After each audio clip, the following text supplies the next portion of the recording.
Welcome to the Conscious Dominance Podcast, where Andrew and Eric, two dominant men in dom-sub relationships, discuss how we approach our dominant roles from a conscious and loving place, and what we learn about ourselves through the deep intimacy that these power exchange dynamics make possible. Sit back and enjoy the show. Good morning, Andrew. We got a little bit of an early start this morning. Yeah, we're doing an early Sunday morning recording session and coffee session. So cheers. Cheers. I was thinking about something that would love to dive into with a little bit more detail and a little bit more meticulousness. And that is a metaphor that we've thrown out there and that it's helped me a lot and that I want to dive into. And that is the weather, the feminine weather. And I think about being what it is to be prepared for weather. Let's think about weather itself. Like last night, there was a storm that came through, thunder and lightning. It was awesome. Like I just watched it in awe. And I was watching it, I was like, when my woman is in her storm and there's thunder and lightning, can I like watch her in awe? Can I see that and be like, damn, this is awesome? Like, and not trivialize it, but like really stand in awe of it. Or when there's a drizzle that's just ongoing all day, I kind of think, well, there's a mood. I take a jacket out, but I don't, oh no, it's raining all day. You know, maybe I had plans, I have to change them, but I don't take it personally that the weather is a certain way. I don't think what's wrong with me that there's wind howling or, you know, somehow I did something wrong to make that happen. And I think about how the weather is an indication that there's change happening. You know, there's two fronts coming along. You know, there's been a warm front here. Now it's cooling off. And so there's a change, and it's a fast change. And that change might be really positive. And weather can happen and trigger ourselves when things are going really well in an equal amount of when things are going really, you know, in a really tough way. And I always think about that story that you probably have heard too, where there's the boy and the man. It's some Chinese proverb. And the man has a son, and the son breaks his leg. And everybody comes around and is like, God, that sucks, because he worked on the farm. And the next day, the army came to recruit everyone for a war, and the guy couldn't go. And he's like, everyone says, oh, that's great. You didn't have to go. And then, you know, it goes through this cycle. And then the next day, there's another thing that happens, and it's sort of flips. So there's like, what everyone thinks is bad is good. And then what everyone thinks is is good can be also bad. And just this same notion of where weather and the feminine weather is a indicator of information. And it's not necessarily information that we need to do anything. That is not necessarily an indication of her leading us in some way or directing us. It's our job to assess the situation. And what time of the month is it? What is her sleep situation? What is your situation? What have you been doing or not doing? What are the patterns that are there? Not to be afraid by it. And I think one of the big things is, and this is sort of what I'm giving here as an overview, and then I'd love for us to come back and parse this out. But what we definitely don't want to do is add more weather to the situation. So if it's stormy out there, and then all of a sudden I come out and I try to like outstorm her storm, it's like coming out to the weather and start howling at the weather. It's absurd.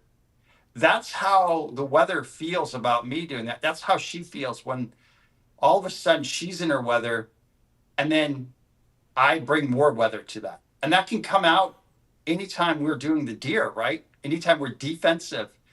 We don't think that being defensive is weather, but to her nervous system, that's we're not holding her. We are responding to her. We're reacting to her weather when we're defensive or we're explaining or we're reactive in any sort of way.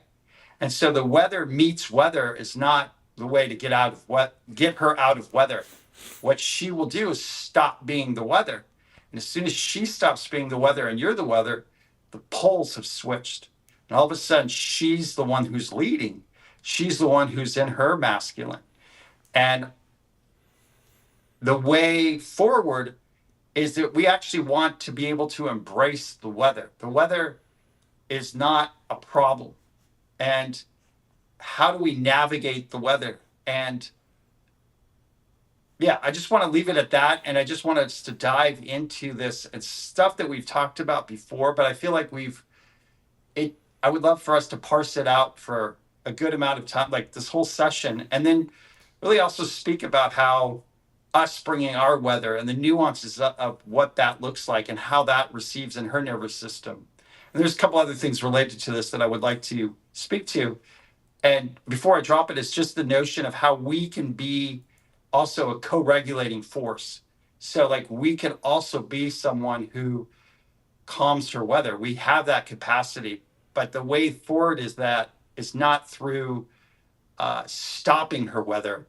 It's a different energy, and I would love for us to parse out how exactly that is done. Yeah, this will be fun because we can spend an hour playing with a metaphor and see how many different ways we can see the truth through it. And a couple things you brought up that really make this poignant in relation to the weather and her emotions and her expression is, first of all, the weather is always changing.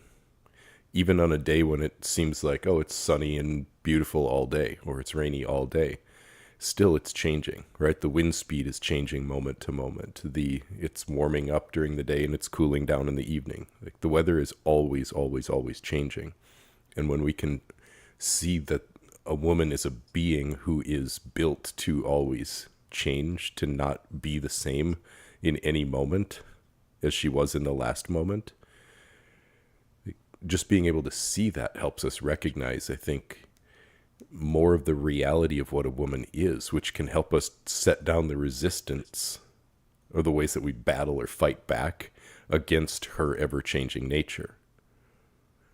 Correct. Because if we're expecting her to always be the same, we are going to live a lifetime of frustration and disappointment, or maybe worse, we will try to control her into being the same all the time and kill her spirit.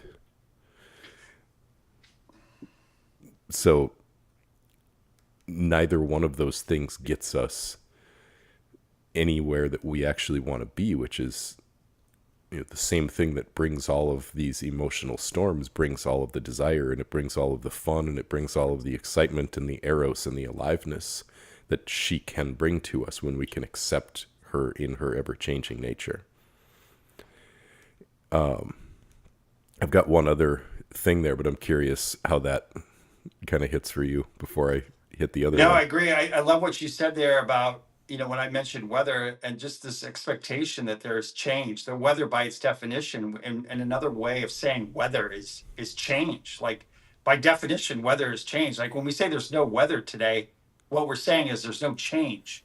You know what I mean? Like the weather is change. And I think if, like you just said, and think that's really beautiful, is to expect and to not take personally, really important, and to see the changeability as not something to control.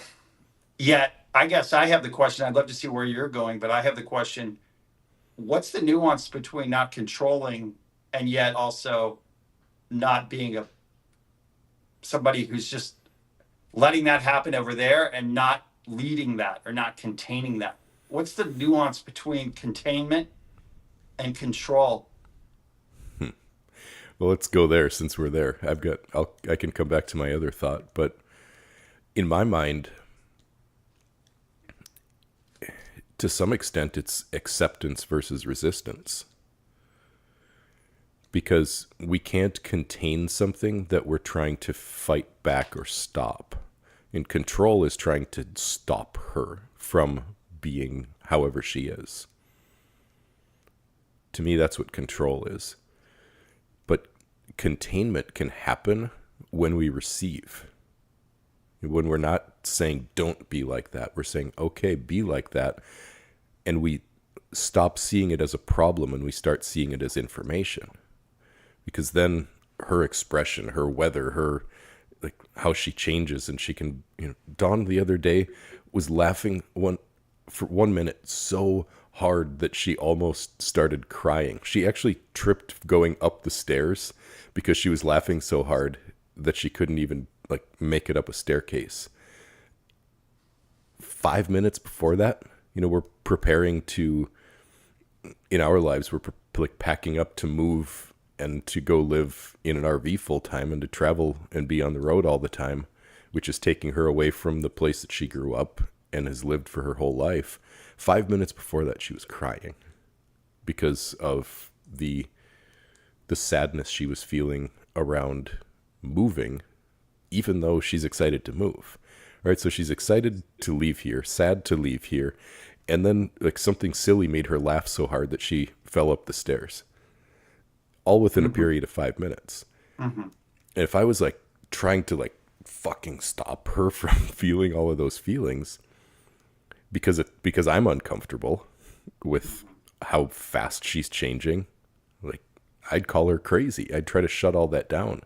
Mm-hmm. But if I tried to shut down the crying weather, for example, then she probably would have been shut down and stuck in that, rather than me getting then to experience all of the joy of her shifting into being silly and laughing. So by accepting the weather that I might otherwise resist, I can then give it kind of the acceptance and calm it pretty easily and pretty quickly. I actually help the weather move through, and that's the containment that it really needs. It needs to be accepted, because then it can move and we can move to the next thing. And that's the containment, is being able to hold it, the way I look at it, instead of trying to control it and stop it. Mm-hmm. That's well said. I think the acceptance idea, it's such a nuance, right? What is the difference between acceptance and giving up? What's the difference between acceptance sort of has a feeling a little bit like surrender, and sometimes is that that energy, it's an energy difference, but it's such an important difference. On the surface, it's what are you, crazy? We're going to just accept this, it's you're dumbfounded. Mm-hmm. And so I would love for you to speak a little bit more of, when you say accept the weather, what does that feel like in your nervous system? What are you experiencing when you're doing that? Now or a few years ago? Both. Show me the difference. Well, a few years ago, when I was really starting to recognize this concept, and when I say this concept, here's the concept that I mean. In dominance and submission, if I'm going to lead her, if I'm going to be in control in the physical side of life, meaning I'm telling her what to do, I'm in charge of the day-to-day parts of our life, if I'm going to be in control there, I have to be surrendered in the emotional part of our life. I do have to be able to let go. And that's the balancing force that allows dominance and submission to work. So before I realized that, I would see her crying and I'd be like, don't cry, or I'd try to stop her from crying because I didn't it didn't feel good to me when she was crying. And that came out of me you feel sad and I want you to not feel sad, because feeling sad wasn't something that I thought was okay. So back then it just felt really uncomfortable for me when she was feeling emotions that I didn't like. Mm-hmm. Now, what it feels like for me is, oh, she's crying. That's okay. It doesn't fluster me. It doesn't bother me. I can just say that it's all right, that that's how she's feeling right now, and that's just how she's feeling right now. Maybe she'll feel that way all day. Maybe she'll feel that way for 30 seconds. I don't know. I'm surrendered to, and when I say surrendered, it's not a giving up, like you said. That's a really important nuance. It isn't a giving up and being like, oh, fuck, here, this is how this day's going to go. It's actually okay. She's feeling that way right now, and that is just how she's feeling right now, and that's all right. Now I'm not resisting how she's feeling. I could just go give her a hug. I think you said an important word right there earlier was accept. The difference between like a giving up is like you're not accepting what is. Mm-hmm. And I think when you speak about a surrendering or a just allowing for what is going on, we're accepting what's happening. And I think that there's a nuance there that I think is important. In the gene keys is something that I've worked a lot with Rachel, and just it's been really helpful. It's a kind of a spiritual path, mystical path from Richard Rudd. And he talks about uses the I Ching, and each of the I Ching, there are 3 different ways that it manifests or is expressed, and one of which is its shadow. And he speaks about how when that is in its shadow, we need to allow, accept, embrace, and sort of these different stages of what it is when it's in the shadow. And it's in doing that it becomes transformed.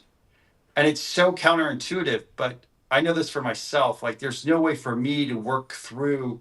I've had to deal with some addictions in my past, and there's been no way for me to really work through those until I fully accepted the reality that it was there, allowed for the feelings that I was feeling inside of myself, the void, and allowed myself to be where I was and not have so much self-hatred, so much self-loathing.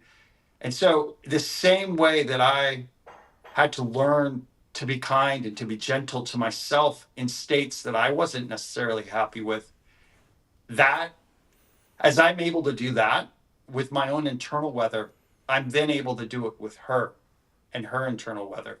And I've done this really beautifully and wonderfully for pretty much all subjects with Rachel, except for one subject, which I don't want to get into what that subject is. Like, that's not right now what I want to talk about. But let me just say that whenever she brings up this subject, I freak out. And there have been subjects in the past where I freaked out, but I've worked through it. And this seems to be like the last subject that I'm not able to hold my internal weather. And so when she brings it up and she's in weather, I'm in weather, and we're just 2 storms. And then all of a sudden, my storm and my fire and my anger, like if I'm not careful with my weather, and this is what happens to a lot of men, that we have to be super, this is why our inner work and our inner assessment of where we are is so important. It can lead to anger.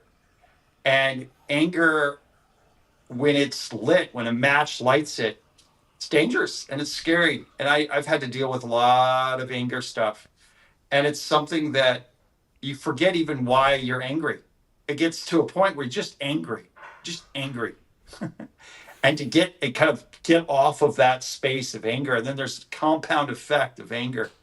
And it's something that I've really had to deal with. And the way to what I've had to do is kind of go back and see what was the initial flame, what was the initial ember, what was the initial little pieces, where did the wind blow, and then as I did this work, I realized with Rachel's help, she pointed it out to me, because I was going back and I was like, what's the pattern here? And she's like, I see it. This is what it is. This is where your Achilles heel, so to speak. And I think all of us men, we have an Achilles heel. And that metaphor goes back to this great warrior, Achilles, where he was impervious, except for on his heel, where if you got him there, you could get him.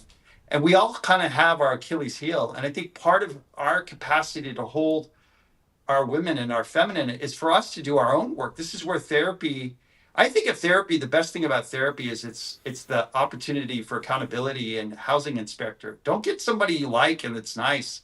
You know, I feel like you want someone who holds you accountable.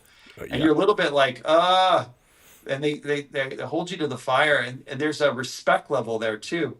But you know, I just think this weather in her is also starts really with the weather and ourselves. And so as I know your story, and I know from speaking to you how much work you've done on your own internal weather, and as you've done that work, I would imagine, and I've seen, and you said this, in the proportion that you've been able to hold yourself and done that work is the proportion that you're able to hold her.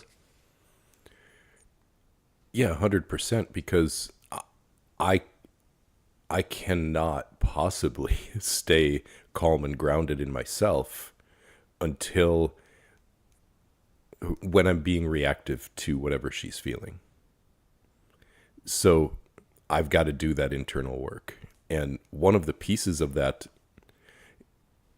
I guess what that makes possible, you use this word like embracing. This isn't just accepting how she's feeling. It's not just saying, okay, fine. Like, she's sad. Okay, fine. Right? There's no eye roll to this. It's actually appreciating it. Like, it's actually appreciating the fact that she feels the way that she does, rather than being in approval of some emotions and in disapproval of others from her. So, and that's really kind of the long-term objective to this work, is to be able to be that solid in yourself that you can say, she's crying right now. There's something valuable about those tears. There's something meaningful. She's feeling that way for a reason.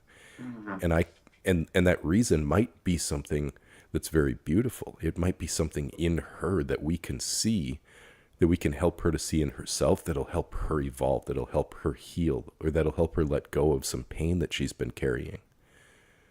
We can appreciate them because we can see that her emotions are happening to show us something. They're information that we can receive when we can actually receive them and not have any resistance to what she's experiencing. So this actually leads really, really nicely into the other thought that I had off of your initial words, which is the way that we feel about the weather, rainy days, wind, whatever it is that we don't like, the way that we feel about it internally. Now I'm talking actual weather outside, shows us kind of how we react to reality, because we have no control over the weather whatsoever. It is what it is. So if we react to weather we don't like we're a victim of it, like it's happening to us, or if we react to the weather outside in some kind of disapproval, or we're angry about it, or wishing it was different, or hoping that it is nicer, or whatever it is, our ability to accept the reality of the weather teaches us a lot about how able we are to be present with reality in any extent, and to be present with reality that we don't control. Do we approach reality as a victim of reality, or do we approach reality as an acceptor of reality, and then working with that reality to make the day be whatever it can? Okay, it's a rainy day. Am I going to be pissy about it, or am I going to try to find something that this rainy day makes possible? Maybe there's things that I can do that I wouldn't get done if it was bright and sunny outside. Whatever. Can I work with reality, or do I fight against reality? So if we can look as men at how we react to the weather outside, we can see a lot of how we react to things that we can't control. Correct. I think it's a great metaphor, but it's also real. Like what you're saying there is it's real. And I think about a couple things. One, join and lead. This notion, it's a great phrase. Rachel's really, she brings that home to me a lot, which is what is the situation that's out there? You're joining it, you're merging with it. You're not wishing to change it, you're not wishing to control it. And yet, once you're there and you're able to really assess, to have that situational awareness, then you could lead the energy somewhere. You can lead her somewhere. So that the art of being able to accept it, allow it, embrace it, and yet also lead into the situation and to move it and to nudge it in a different way. I give a specific example of this. So I was out with Rachel last night, and we were at a restaurant that we've been looking forward to going to for a long time. And it was crowded, and the lighting was actually bad, and the music was bad, and the bartender was bad. And we had been really excited to go here. She had been wanting to, like, she literally weeks had been following the Instagram and the whole thing. And the only thing that wasn't bad was the food. The food was actually really good. Um, but it got to a point where the bar was transitioning to become a club where they were going to start playing music. And both of us actually like dancing clubs and that things. But for whatever reason, the energy there and the transition from one to the other, she just completely had a lot of weather. And I mean, this was our night out. This was kind of a thing. And so I could have taken her weather, and she was the one who wanted to go there. And she was the one who, you know, was so excited about it. And then all of a sudden, she doesn't want to be there. And all of a sudden, everything's bad and everything's terrible. If I would have been like, first of all, not noticed that she had weather, or been in a space where I had my own weather and I wasn't paying attention to her, or when she had her weather, reacted in such a way where I didn't allow her to have that weather and been like, hey, you're the one who wanted to go here. Like, chill out. All right. We're going to go. We're going to finish this. And then we're going to go to the next place. Or took it personally somehow. But I didn't do any of that. It was a situation, that was a particular situation where I was able to feel everything she was feeling. I didn't have any weather myself. I could have gone either way. If we wanted to stay, I could have stayed. But it was a situation where it was actually, I think, the right thing. And she didn't ask to leave, but I called for the check, paid for it, said, let's go. And then she was like, whoa, all of a sudden I was just like, yeah, no, let's go. But there was zero part of me where she could feel any part of me that was resistant to her energy. And I just grabbed her, held her, and I said, well, it's so good. We'll find let's go somewhere else. I know a place down here. And as we were walking down there, I was just open. And the place that I had thought of going was farther down. And we walked by this one place, and she looked inside. We looked inside. She's like, oh, that's kind of cool. We didn't even know it was ever there. And I was about to, she was about to turn and walk away from it. And I was like, no, let's go try it out. Let's try something new. And it had just the right vibe. And the place was like the last hour of being open, and it was small, and it was intimate, and the lighting was perfect. It was quiet, and it was perfect. And we had a great night, and the waitress great. And my story, I bring that story up because I think it's a great example of where I joined and led, and where I took her energy, didn't take it personally, didn't let it affect me. And she wasn't asking me to leave that initial place. She had no idea of, when we go, especially when we're out in public and we go out, she just hands over the reins to me. I mean, it is up to me what we do. But I need her information. I need her weather. Otherwise, if she didn't give me her weather and she was just composed and didn't want to ruin the moment or the night, we would have stayed at that place and she wouldn't have necessarily enjoyed it. And later I would find out that, oh, I didn't really like that. And I think so often women, they'll want to give their weather to their man because they don't want to ruin the moment. And I tell her all the time, ruin the moment. Like, don't be afraid to ruin the moment. Yeah. I got you. We got this. Well, and our part in that as men is we train them to shut down and not share it by reacting, by shutting it down, by getting upset. When you said it perfectly, you need that information. It is just like the weather outside. The fact that it is whatever the weather is outside is a part of the information that you need to know what you can and can't maybe accomplish today, what you can and can't do today, or how the day is going to go. It just is what it is. How she's feeling is like the weather. It's necessary information to work with, to be able to take the reality of the moment and then do something with it. Join and lead is a great way of saying that. A way that I've said it before is utilization, right? You have to utilize the reality of what is actually happening to work with it and go forward. Mm-hmm. Or situational awareness. We've talked about that. I mean, I think that I love what you were saying, the stillness. I mean, you exemplify this, knowing you exemplify a stillness and a steadiness. And I think that's another place that I want to take this is it is become almost trite or kind of a stereotype, but I actually think it's a valid stereotype and actually an important stereotype, and that this stereotype that I'm speaking to is the consistency and the solidity and the groundedness of the masculine. That actually is an important thing. And I think what I want to offer, though, is can we get there on the other side of complexity? There's a great quote by some scientist that he's like, I want simplicity on the other side of complexity. And what I want to say is to all the men, I want groundedness and consistency on the other side of your emotional storms. So you're going to be so much more anti-fragile when you've done your work. There's a great Nicholas Taleb's thinker, talks about this word anti-fragility. And he talks about how when things have to control everything and things are they're brittle. And this old model is very fragile. And what is it to be anti-fragile? And I think to be anti-fragile in the masculine is that we've done our inner work because I've already felt all my shit and my pain. Whatever she's going to bring my way, I'm like, I already felt that.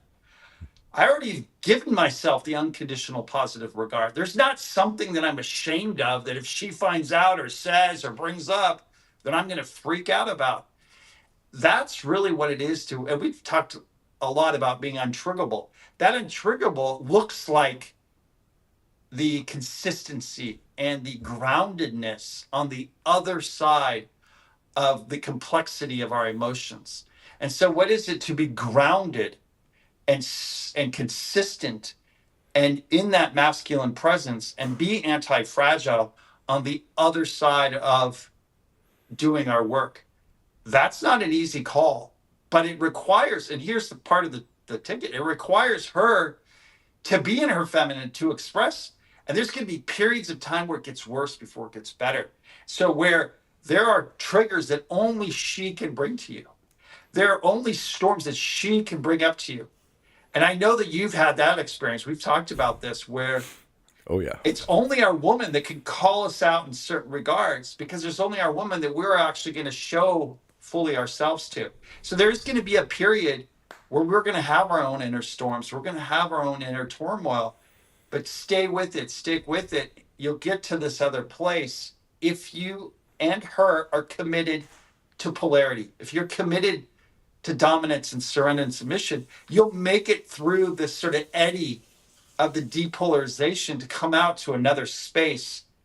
But that's only if you allow yourself and accept yourself and embrace the actual storm, your own inner storm. But if you have to keep your storm at bay, you and I have been fragile in that state. Oh, I can't be around that person. They're triggering, or this is where there's like safe spaces and the triggering. That's a perfect recipe for fragility and for weakness. And that's fine for people that want to live a life where they identify as a victim. But if you want to live a life where you're not a victim, you have to go through this space and then come out to another place. Yeah, it's empowerment versus victim. And, we see this, I think, a lot in young men who are starting to recognize that that being fragile doesn't feel good. Mm-hmm. And you see it in the rise of Stoicism.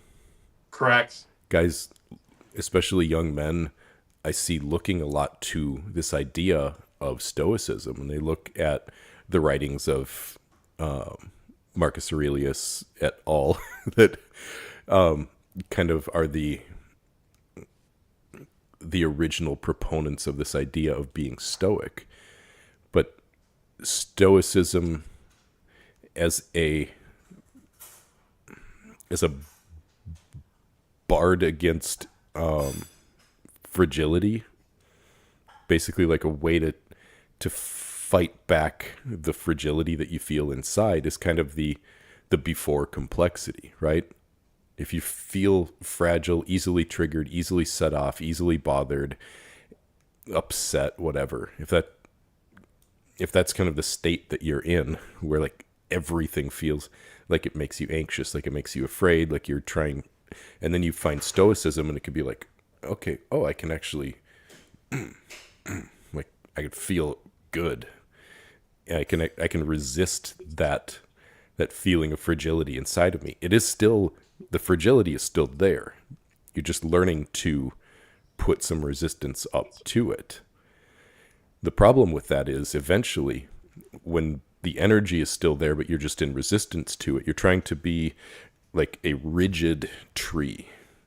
And enough weather, enough wind hitting a tree that doesn't bend, when you're trying to just be stiff in resistance to the reality of what's happening, eventually you're going to snap and break. Yeah, these tall buildings in Japan makes the best buildings to withstand earthquakes, and they actually build them to move. Mm-hmm. They actually can move a little bit, and I think that's a really good metaphor that for what it is to be in the weather. And as you talk about Stoicism, I think about how I'm familiar with it, a lot of it through Ryan Holiday and his number of his books. And one book that's really helpful, I think, is a great idea, just as a phrase, is "the obstacle is the way." And I think another way to say this is the weather is the way. We don't, instead of thinking about the woman's weather as an obstacle to getting sex, or an obstacle to getting what you want, or to her surrender, or to her submission, or her defiance, or whatever, or her voice is an obstacle. The obstacle is the way. The weather is the way. Her voice is the way. Her weather is the way. You have to be the buffalo, like we've talked about, that face. How do buffalo go through the storm? They go right through it, because it's the quickest way to go through the storm. You go right through it. This is what it is to be. It's Stoicism on the other side of it. And this is where, a lot of mystics and monks and hermits, that's one model where you can go be stoic and just leave life. But what is it to hold your ground and your stoicism in a relationship? And there's a lot of guys now that just want to check out of being in a relationship. That's all well and good, but you're not going to grow. There's a certain growth curve in you and your anti-fragility that can only occur through being around a feminine being and through holding her storms. You're not going to be able to achieve that. So you're going to be more and more fragile in that. And I think that the part of what I've seen you do is, and myself do, is our commitment to our woman, and our commitment to not numbing ourselves, our commitment to feeling the pain that she brings up in her voice, in her weather. Can we hold that? Can we hold that pain, see it, and then alchemize it? And this is what the mission is. Well, this is that's the stoicism on the other side, right? Because what has to happen is those storms have to come. They have to snap us so we can see where we were holding that resistance inside of ourselves, where we were holding that like forcefulness inside of ourselves. And then we can put ourselves back together. We can stand back up. And then next time, maybe be a little bit less rigid.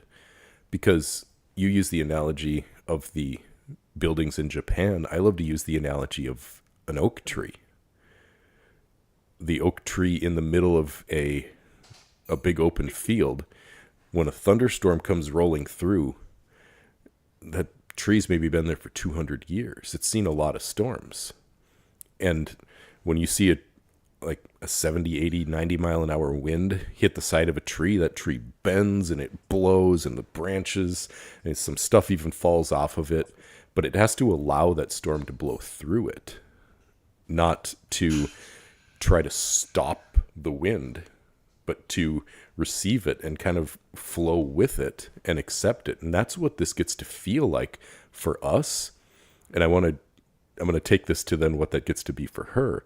But what it gets to be for you inside of yourself first is, oh, this is just wind blowing at me. Like I can just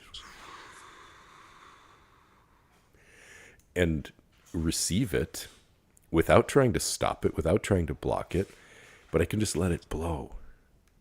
I can let my branches bend. I can let my trunk bend a little bit. I'm not going to fall over. I've been standing now in these storms for a lot of years. I know that I can stand up through this one. I know that this doesn't have to knock me over. Like it's just wind. Okay. Now that I'm not trying to stop it, now I can actually feel what it feels like to be stoic without having to change reality. I can feel what being stoic inside of myself is not a shutdown. It's not a resistance. It's not a rigid or harsh kind of energy with myself or with her. But it really is being okay regardless of if it's sunny or if it's stormy. Like I can actually be okay no matter what's going on around me. And then I'm not reacting to anything that she's doing. So you mentioned the groundedness of the masculine. This is what this gets to be for her now all of a sudden, is all of the stuff that she has had to suppress and push down and not feel because of her own inner resistance, because of how she's been told she has to be or can't be. For a while, when we start allowing this stuff, more of it starts to happen because now she finally feels free to let herself, like to let it all go, all of the stuff that she hasn't allowed herself to feel. So we get lots of practice in the process of beginning to allow this, because now like her storms are going to increase.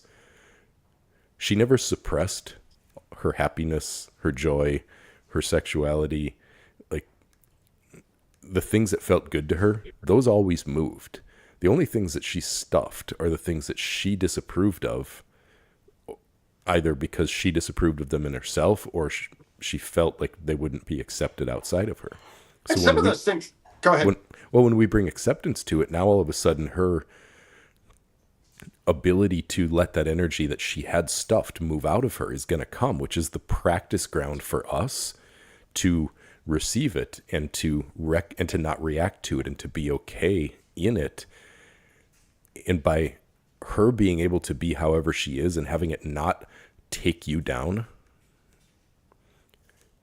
is profoundly healing to a woman. And this is how we actually get to move beyond a place where there's this battle of the sexes and there really is a beautiful flow between us.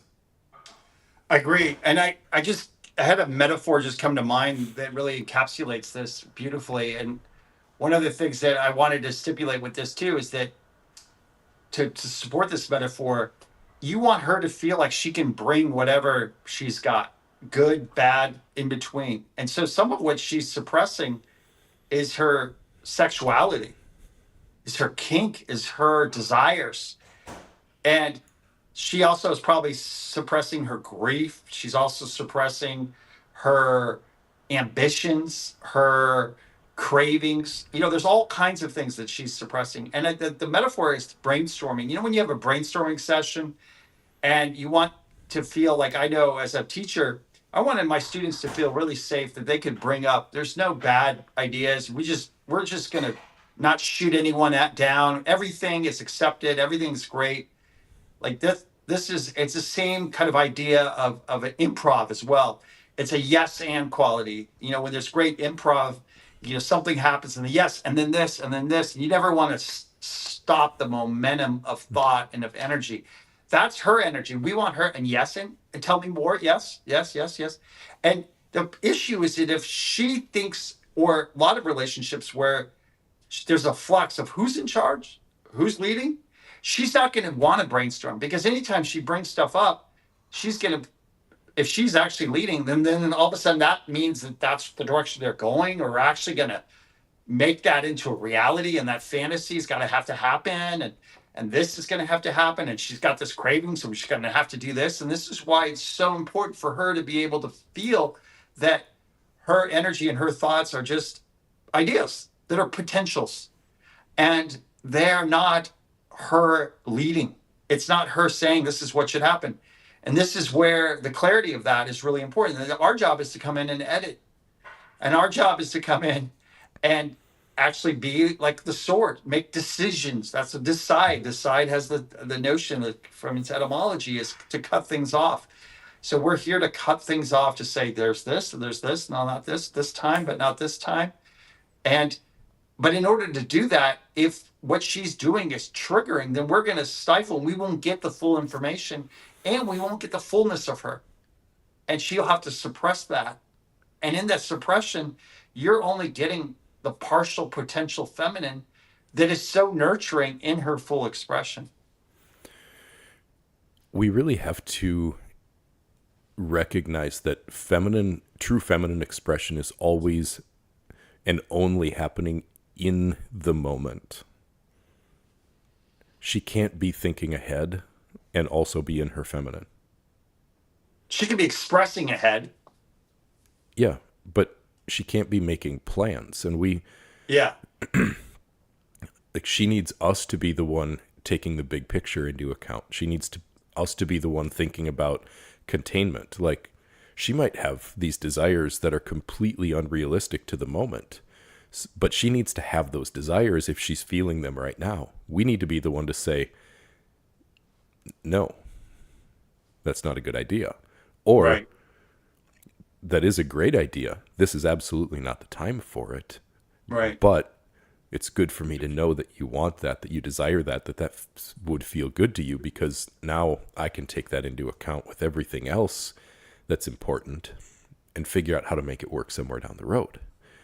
I mean, all of it goes back to her storm and her weather, but the full expression of her weather, if we don't allow for the full expression of it, then we don't get the full potential of her, the full awesomeness of her.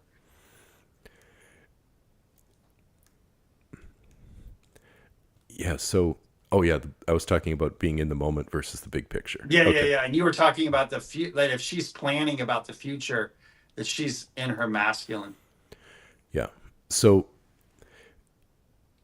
here's the thing that we have to recognize is that we are as masculine, feminine, man, woman, dominant, submissive. We are functional opposites. We're not the same. We have to be different because we complement each other in being exactly different from each other. So we need to be the one considering directionality and plans. She needs to be the one feeling in the moment. This is why guys will never inspire submission in a woman by being a go with the flow guy, because she needs to be the one that's go with the flow. We need to be the one that's creating order. We need to be the one that's creating structure and working with the desires that she has. And that when we piece these two things together in a way that's functional, now she gets to feel everything, but she doesn't get everything she wants. Most of the time we can create win-wins where we can have her having the experience she's wanting, but also be doing it in a way that's supportive of whatever it is that we're trying to accomplish.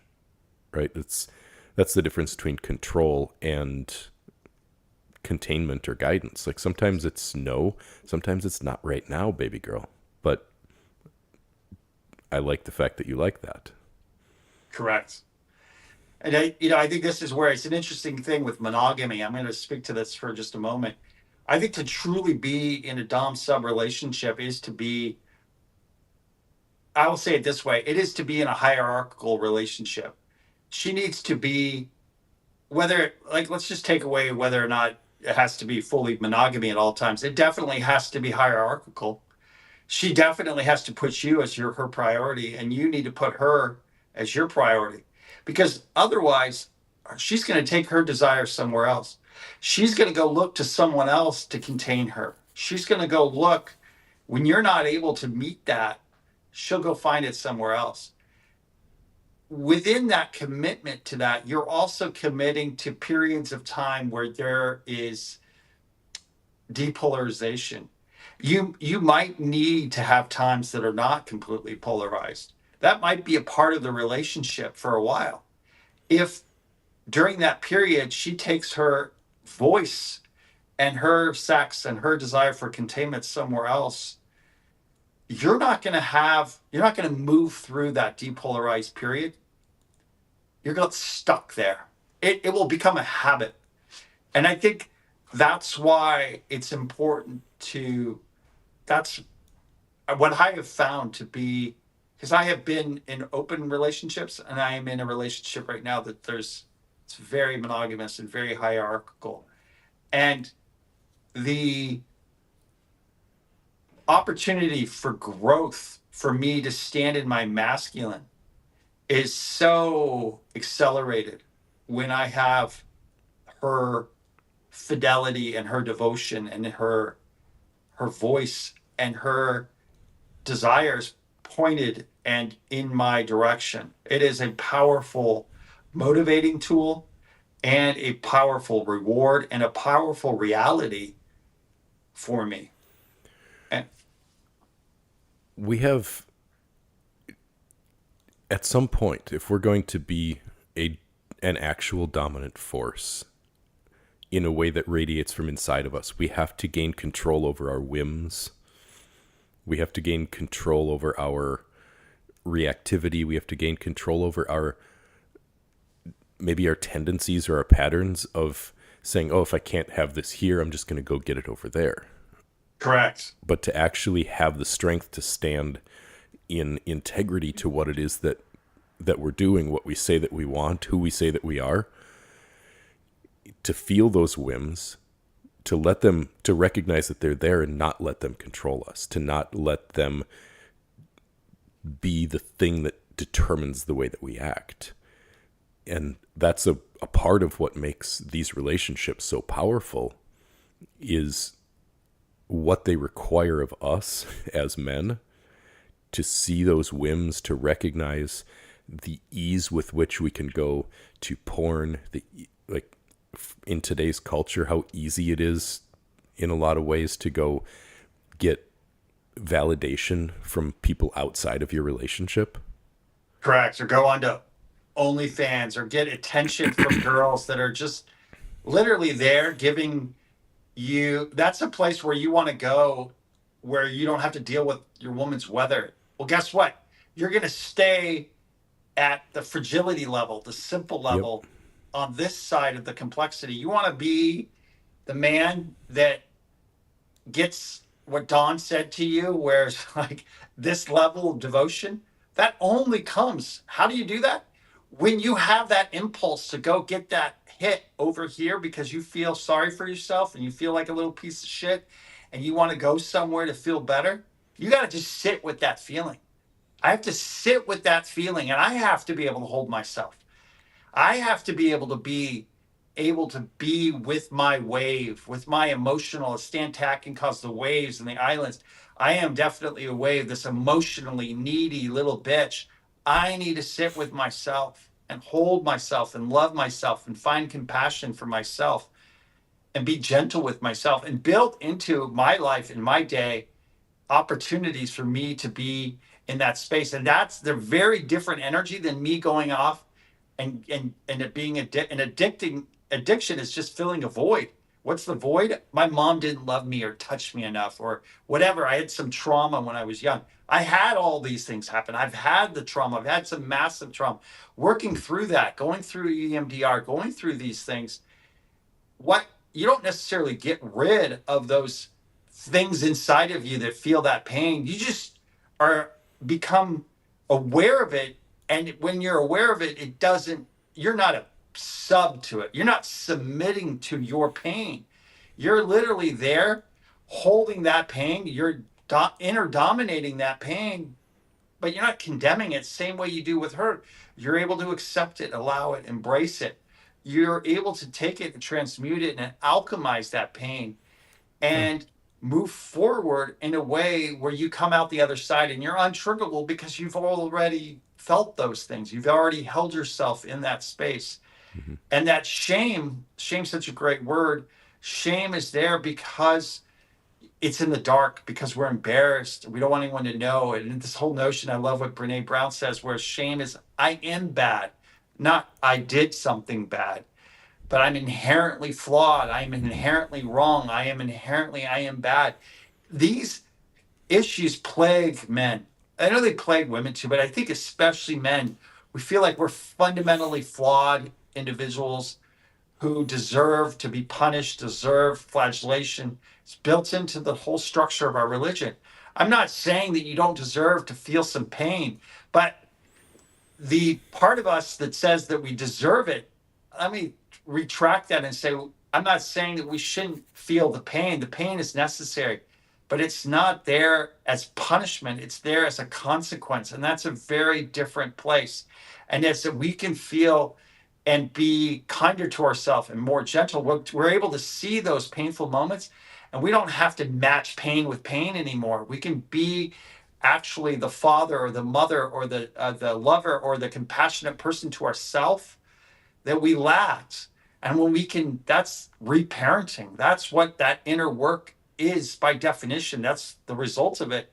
Then we're able to come to her when she's going through her meltdown or her trigger or her issues or her inner child or whatever that is. We got this. We just say, I got you.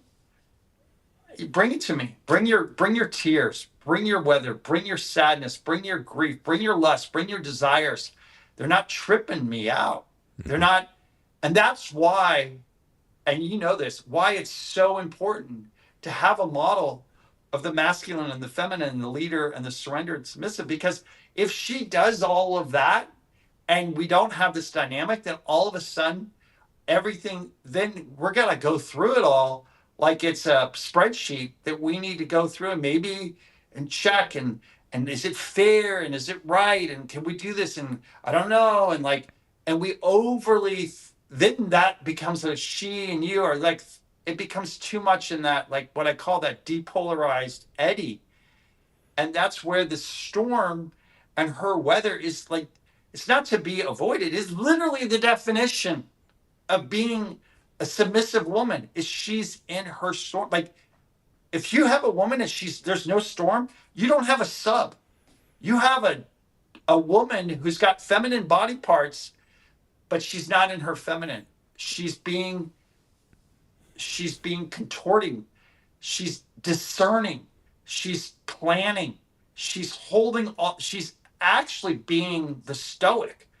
And that's where that control that you have over here, be careful with that because you're going to create someone that you think and you get off on who you've turned into becoming she's the actual masculine. Being the definition of being a submissive is being out of control.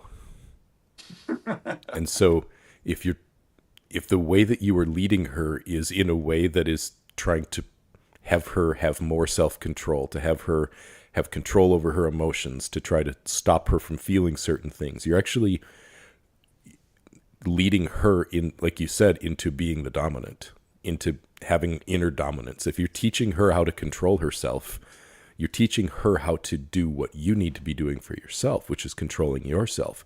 Because if she's submissive to you, she is out of control. And any time that she's out of control, she's going to feel something. And that feeling might be fear, it might be excitement, it might be upset because it reminds her of something where she let go of control in the past and had it taken advantage of or taken for granted. Like every time she's out of control, she's going to feel something. So you're exactly right. You cannot control the weather and then want the uncontrollable weather, because she's either in control or she's not. She's either submissive or she's not. And in order to feel all those things that we want as men who want to be dominants and who want to have a submissive partner, we're looking for something out of that. Like, right? We want that devotion. We want that desire. We want her to have let go and to really come alive. and to then be for her to give that aliveness to us to hold and to guide Exactly. and to lead. And she can't do that if she's also operating in a place where she's in her head and she's thinking and trying to figure out what can she feel, what can't she feel, how is she supposed to feel it, what's okay, what's not okay. And if she's having to contort, she's having to be nice to you or bring good weather all the time, or what you're going to get is someone who's going to fake her orgasms. You're going to get someone who's going to perform. She's going to perform her relationship to you, and a lot of women do this, and then they get these autoimmune diseases, or they get stiffed. There is a relationship between her health and her capacity to be in her weather. There, if she's repressing and keeping all that in, or constantly in a people pleasing mode, or a codependency that's just out there to the whole world, where she's just giving, giving, giving, and over giving, and being nice and placating, and goes back to the voice. When I say voice, that means the same thing as courage. It's not courage unless you're afraid. It's not a voice unless you might upset the moment, or you might say something that could upset him. Like, otherwise, you're just being nice. You're just saying shit that pleases him all the time. That's not using your voice. You're using your voice as risking his storm, risking ruining the moment. And when he's able to hold you again and again and again, guess what? These things, that the storms die down. The weather does become calmer. The weather does have a certain rhythm to it. And that's when you start being able to surf. That's when you're starting able to really play and move and really be in this place that's the pure inner dominance that is fun. Like, and it's awesome. Yeah. But that's the fun and the play on the other side of the work is so much more sustainable. It's so much more sustainable. This is a lifetime of pleasure and fun. And this is what you are living. This is what I'm experiencing. It doesn't go away. It gets better and better and better and better.